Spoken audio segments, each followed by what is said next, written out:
तो आइए दोस्तों, एक बार फिर से स्वागत करता हूं आपको आपके अपने YouTube channel keep study by Ganesh Dutt के एक और धमाकेदार वीडियो लेक्चर के एक और नए चैप्टर में। दोस्तों मैं हूं गणेश और आज मैं आपसे बात करने वाला हूं हाइट एंड डिस्टेंस के बारे में, जिसे कि आप लोग अपने किताब में त्रिकोणमिति के कुछ अनुप्रयोग या फिर सम एप्लीकेशंस ऑफ ट्रिग्नोमेट्रिक ऐसे कुछ जानते होंगे। इसमें मैं आज आपको सिर्फ यही बताऊंगा हाइट एंड डिस्टेंस होता क्या है, हमें इसे क्यों पढ़ना चाहिए, हाइट एंड डिस्टेंस का हमारे इस दैनिक जीवन में क्या उपयोग है। तो चलिए दोस्तों इस वीडियो को स्टार्ट करते हैं। तो दोस्तों यहाँ पे मैं आज बात करने वाला हूँ हाइट एंड डिस्टेंस। हाइट यानी कि ऊंचाई और डिस्टेंस यानी कि दूरी। और आम बोलचाल में इसे लोग हाइट एंड डिस्टेंस ऐसे कुछ कॉमन वर्ड मिला के बोलते हैं हाइट एंड डिस्टेंस, लेकिन उसको जल्दी ये नहीं पता रहता कि हाइट एंड डिस्टेंस ये तीन वर्ड हैं। हाइट यानी कि ऊंचाई, एंड मतलब और डिस्टेंस मतलब दूरी। तो चलिए हाइट एंड डिस्टेंस में आपको पढ़ना क्या क्या चीज़ है ये सब आप समझ लीजिए। इसमें आपको क्या करना है, जैसे समझ लीजिए आप किसी बिल्डिंग के सामने खड़े हैं और आपको बिल्डिंग पे बिना चढ़े उसकी ऊंचाई निकालना है। आप कैसे निकालेंगे, यहाँ पे आपको काम देगा आपका हाइट एंड डिस्टेंस में पढ़ा हुआ चीज़। उस बिल्डिंग से आप कितनी दूरी पर खड़े हो ये सब निकालने में आपको हाइट एंड डिस्टेंस मदद करेगा। तो चलिए अब हम जानते हैं कि हाइट एंड डिस्टेंस में हमें पढ़ना क्या क्या चीज़ है। इसमें आपको पढ़ना है पहला उन्नयन कोण, जिसे कि हम लोग एंगल ऑफ एलिवेशन बोलते हैं। दूसरा अवनमन कोण, जिसे हम लोग एंगल ऑफ डिप्रेशन बोलते हैं। तो इस एंगल ऑफ डिप्रेशन और एंगल ऑफ एलिवेशन में क्या अंतर है आप लोग समझ लीजिए कि जैसे हम ज़मीन पर खड़े हैं और हम बिल्डिंग को देख रहे हैं, यानी कि हमारी आंखों के द्वारा और बिल्डिंग की जो टॉप है उसके द्वारा जो एंगल बनता है, यानी हम बिल्डिंग को अपनी गर्दन कितने डिग्री पर उठाकर देख रहे हैं। जैसे हम यहाँ से ऐसे उठाएंगे तो होगा ना कुछ तो एंगल, हमारा गर्दन ऊपर उठा तो हम कितने एंगल का जो वहाँ पे बना के हम बिल्डिंग को देख रहे हैं वह हुआ आपका एंगल ऑफ एलिवेशन, यानी कि जो आप देख रहे हैं ऊपर उठा के, और जो ऊपर का आदमी आपको देख रहा है अपना गर्दन झुका के वह कितने डिग्री पे दिख रहा है वह हुआ आपका एंगल ऑफ डिप्रेशन। डिप्रेशन मतलब नीचे देखना, एलिवेशन मतलब ऊपर देखना। ये हो गया। तीसरी चीज़ आपका है कि क्षैतिज तल, जिसे कि हम लोग हॉरिजॉन्टल प्लेन बोलते हैं। हॉरिजॉन्टल प्लेन बोलिए या फिर सरफेस बोलिए प्लेन। ये क्या होता है, ये आपका एक सीधी सी लाइन में आप समझ लीजिए कि ये आपका एक ज़मीन है। ज़मीन यानी कि समतल, यानी कि जहाँ पे हम खड़े हैं वह एक ज़मीन यानी कि समतल। और हमारी आँखों के द्वारा, जैसे हम स्ट्रेट में भी खड़े हैं और हमारी आँख और आपके इस आई द्वारा जो कॉन्टैक्ट बन रहा है सीधी लाइन में, इसे हम लोग बोलते हैं हॉरिजॉन्टल लाइन, यानी कि क्षैतिज रेखा। पहले क्षैतिज रेखा, उससे भी पहले हॉरिजॉन्टल प्लेन, उसके बाद क्षैतिज रेखा, यानी कि जो यहाँ पे जो ऑब्जेक्ट है ऑब्जेक्ट के आंखों के द्वारा जो एक लाइन बन रही है उसे हम लोग कहते हैं हॉरिजॉन्टल लाइन, यानी कि क्षैतिज रेखा। उसके बाद बनता है कि ऑब्जेक्ट के द्वारा जो ऊपर देखी गई लाइन है, यानी जो बिल्डिंग के टॉप तक देखी गई लाइन है उसे हम लोग क्या कहते हैं, दृष्टि रेखा, यानी कि line of sites. Line of sites, दृष्टि रेखा, लाइन ऑफ साइट्स। ये तीनों चीज़ मिला के आपको बनता है उन्नयन कोण और अवनमन कोण। हिंदी मीडियम वालों के लिए उन्नयन कोण और अवनमन कोण, और इंग्लिश मीडियम वालों के लिए angle of elevation and angle of depression. ये दो चीज़ आप समझ गए हैं। एंगल ऑफ एलिवेशन क्या होता है, एंगल ऑफ डिप्रेशन क्या होता है, ये आप समझ गए हैं। दृष्टि रेखा, क्षैतिज रेखा और क्षैतिज तल, ये क्या होता है आप लोग समझ गए हैं। अब हम बात करते हैं कि हम बिल्डिंग पे बिना चढ़े उसकी ऊंचाई को कैसे निकाल सकते हैं। तो दोस्तों मैं आपको थोड़ा सा पीछे रिकैप या फिर रिकॉल कर देता हूँ कि वहाँ पे हमने क्या पढ़ा था कि त्रिकोणमितीय अनुपात, ट्रिग्नोमेट्रिक रेशियोज, वहाँ हमने भुजाओं के साथ खेला था, यानी कि एक राइट एंगल ट्रायंगल था, उसका मैंने साइड्स के साथ वहाँ पे हमने थोड़ा सा मनोरंजन किया, क्वेश्चन आंसर किया। ट्रिग्नोमेट्रिक फंक्शन के साथ वहाँ पे क्या किया, खेला, वहाँ उसका क्वेश्चन सॉल्व किया। उसके बाद हमने वहाँ पे क्या किया कि ये कॉम्प्लीमेंट्री एंगल है उसके साथ थोड़ा सा मजाकिया अंदाज में वहाँ पे हमने क्वेश्चन को सॉल्व किया। उसके बाद हमें एक टेबल दिख रहा था, ट्रिग्नोमेट्रिक टेबल हम लोग जिसको बोलते हैं, वहाँ पे हमने उसके साथ थोड़ा सा एंजॉय किया। उसके साथ मैंने वहाँ पे थोड़ा सा पढ़ा लिखा, उसको याद किया। वो याद करने का ट्रिक भी वहाँ पे बताया गया है। आप लोग अगर उस वीडियो को नहीं देखें तो जाकर देख लीजिए। फिलहाल इस वीडियो में जो भी है हम इसमें बात करेंगे, ये सब हमने पढ़ा है। यहाँ पे हम पढ़ेंगे कि आपको एक साइड दिया है और एक एंगल दिया है, यानी कि जो थीटा है वहाँ पे हमने थीटा के बारे में सिर्फ पढ़ा था, इसका मान कितना होगा नहीं होगा। यहाँ पे एक साइड का मान दिया है, वैल्यू दिया है, और एक थीटा का वैल्यू दिया है। इसके थ्रू, साइड और एंगल के थ्रू आप तीसरी भुजा या फिर सेकंड भुजा या जो भी भुजा बचा है, जो भी साइड्स आपका समकोण त्रिभुज में बचा है, आप उसको कैसे फाइंड करेंगे यहाँ पे हम लोग उसे जानेंगे। जैसे आप समझ सकते हैं कि आप एक बिल्डिंग को देख रहे हैं, जैसे आप इस बिल्डिंग को देख रहे हैं, इस बिल्डिंग के थ्रू आप समझ लीजिए कि आप कितने डिग्री पे देख रहे हैं, कितने डिग्री के एंगल पे आप देख रहे हैं, ये तो आपको मालूम है। उसके बाद आप उस बिल्डिंग से कितनी दूरी पर खड़े हैं ये आपको मालूम है, यानी कि एंगल और जो आपका डिस्टेंस है वो दोनों डिस्टेंस को मिला के अगर हम देखें तो वहाँ पे हमारा जो बिल्डिंग का हाइट है ये निकल जाएगा। समझ गए। उसके बाद जैसे कोई एरोप्लेन में आदमी बैठा है, उस एरोप्लेन में बैठे हुए आदमी को नीचे का जो भी वस्तु दिखाई देता है और जिस एंगल से वो उस वस्तु को देखता है उसे हम लोग एंगल ऑफ डिप्रेशन या फिर अवनमन कोण कहते हैं। ये सब आप समझ गए हैं। पहला एंगल ऑफ एलिवेशन, ये सब तो आप समझ जाते हैं। आप अगर समझना चाहते हैं तो आप लोग इस फिगर को गौर से देख लीजिए। एंगल ऑफ डिप्रेशन समझना चाहते हैं तो आप लोग इस फिगर को गौर से देख लीजिए। आप लोगों को क्षैतिज तल, क्षैतिज रेखा, दृष्टि रेखा और ट्रिग्नोमेट्रिक टेबल ये सब आपको अच्छी तरह से मालूम होना चाहिए। क्षैतिज रेखा, क्षैतिज तल और दृष्टि रेखा ये सब आप लोग यहाँ पे देखकर समझ गए थे। क्षैतिज तल किसको बोलते हैं? एक सरफेस प्लेन, क्षैतिज तल। क्षैतिज रेखा हमारी आंखों के द्वारा जो सीधी लाइन बनती है उसे हम लोग क्षैतिज रेखा कहते हैं। दृष्टि रेखा किसे कहते हैं? आंखों के द्वारा जिस हम वस्तु को देख रहे हैं उस वस्तु तक की जो लाइन बनती है उसे हम लोग कहते हैं दृष्टि रेखा या फिर लाइन ऑफ साइट्स। एकदम यहाँ तक राइट है। कितने डिग्री पे हम वहाँ पे उसको देखें, यहाँ पे हम उसको बोलते हैं उन्नयन कोण। कितने डिग्री पे हम गर्दन अगर उठा कर देख रहे हैं तो उन्नयन कोण यानी कि एंगल ऑफ एलिवेशन। अगर गर्दन झुका कर देख रहे हैं तो एंगल ऑफ डिप्रेशन, अवनमन कोण। अब यहाँ पे एक ट्विस्ट वाली बात आती है। यहाँ पे आपका एंगल ऑफ एलिवेशन और एंगल ऑफ डिप्रेशन ये दोनों क्या होता है? आपस में बराबर होता है। यानी कि जितना आपका एंगल ऑफ एलिवेशन बनेगा उतना ही आपका एंगल ऑफ डिप्रेशन बनेगा। कैसे?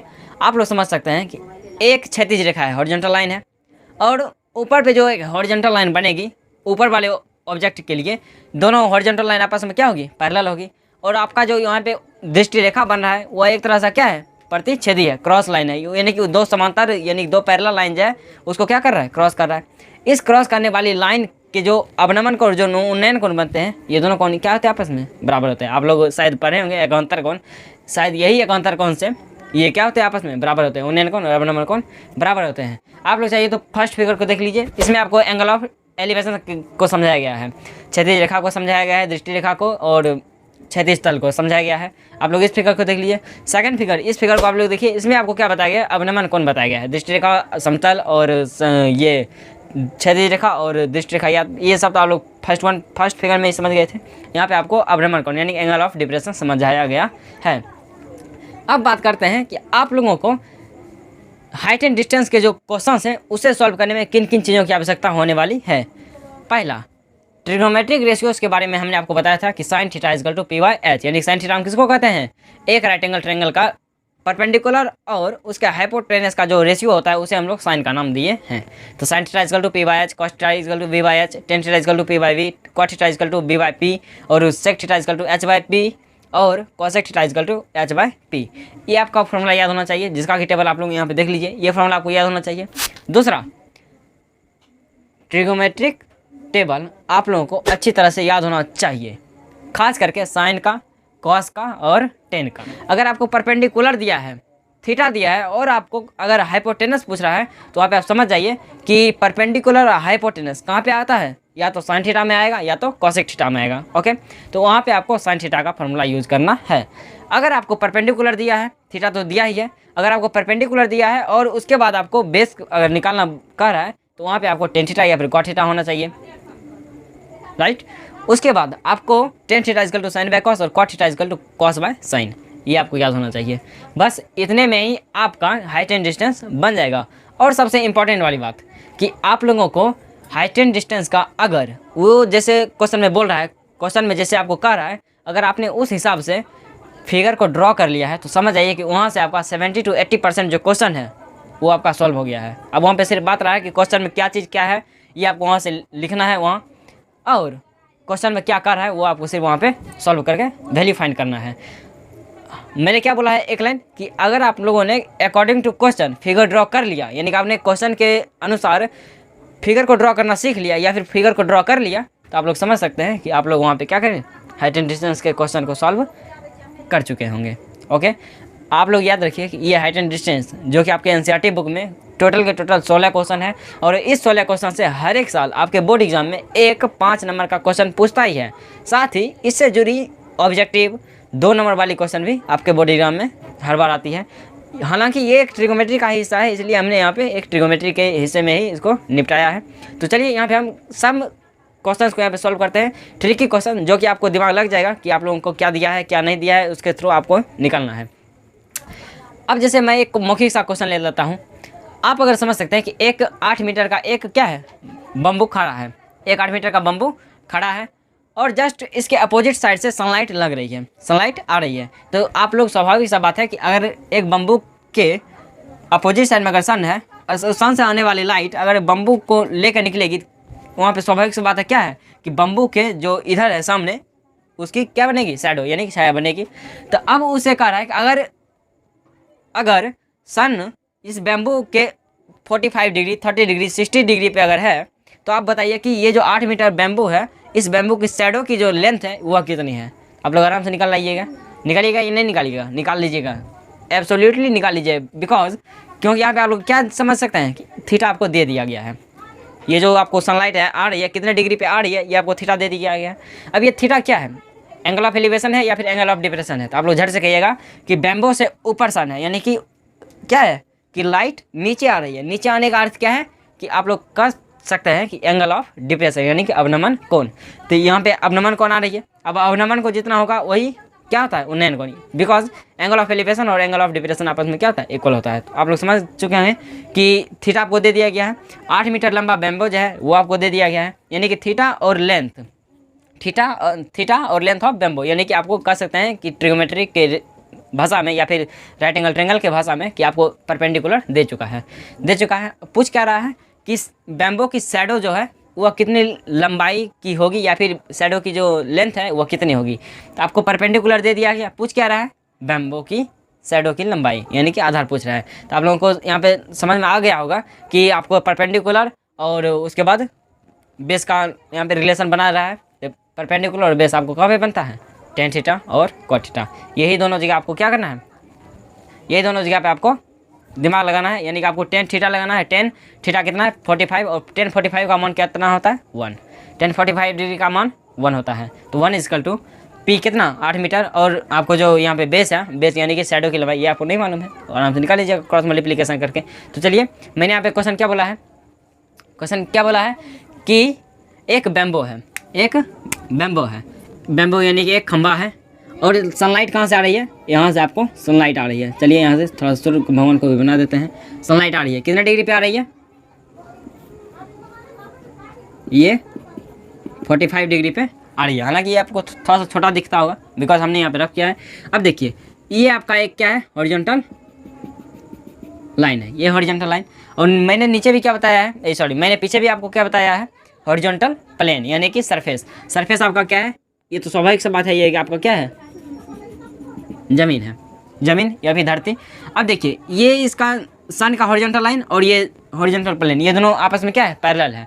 पैरेलल करने का अर्थ है कि ये आपको ऐसे आएगा, लाइट आएगा या नहीं आएगा। तो ये क्या हो गया आपका, एक जो ये दोनों को काट रहा है, प्रतिच्छेद कर रहा है, क्रॉस कर रहा है दोनों पैरेलल लाइन को। तो यहाँ पे इसका कितना एंगल बन रहा है 45। अब यहाँ पे इसका कितना बनेगा 45। जस्ट ये भी अगर ऐसे आएगा तो यहाँ पे आपका 45 बन रहा है, तो यहाँ भी आपका क्या बनेगा 45। अब पूछ क्या रहा है कि शैडो की लंबाई कितनी होगी। स्वाभाविक सा बात है, अगर ऐसे लाइट गिरेगी तो इसका जो शैडो है ये इधर बनेगा, शैडो इधर बन रहा है। और यहाँ पे आपका कितना डिग्री बन रहा है, शैडो और बैम्बो के बीच आपको कितना डिग्री बन रहा है 90 डिग्री। या आपको शैडो और बैम्बो के बीच में कितना डिग्री बन रहा है 90 डिग्री। ये बात आपको हमेशा याद रखनी है। अब देखिए ये हम इसको ऐसे मिला देते हैं, क्योंकि यही लाइट यहाँ पे आ रही है तो इसको मिला दिए, एक क्या बन गया, ये राइट एंगल ट्रायंगल। और ये है आपका 8 मीटर। तो पूछ रहा है कि ये जो आपका शैडो है ये कितना है। तो चलिए आराम से निकालते हैं। ये जो आपका राइट एंगल ट्रायंगल में ये क्या है, आपका नाम दे दीजिए ए, बी और सी। ए भी आपका बैम्बो है, ए भी क्या है, बैम्बो है, ओके। बी सी क्या है, शैडो है, DOW होता है, शैडो है।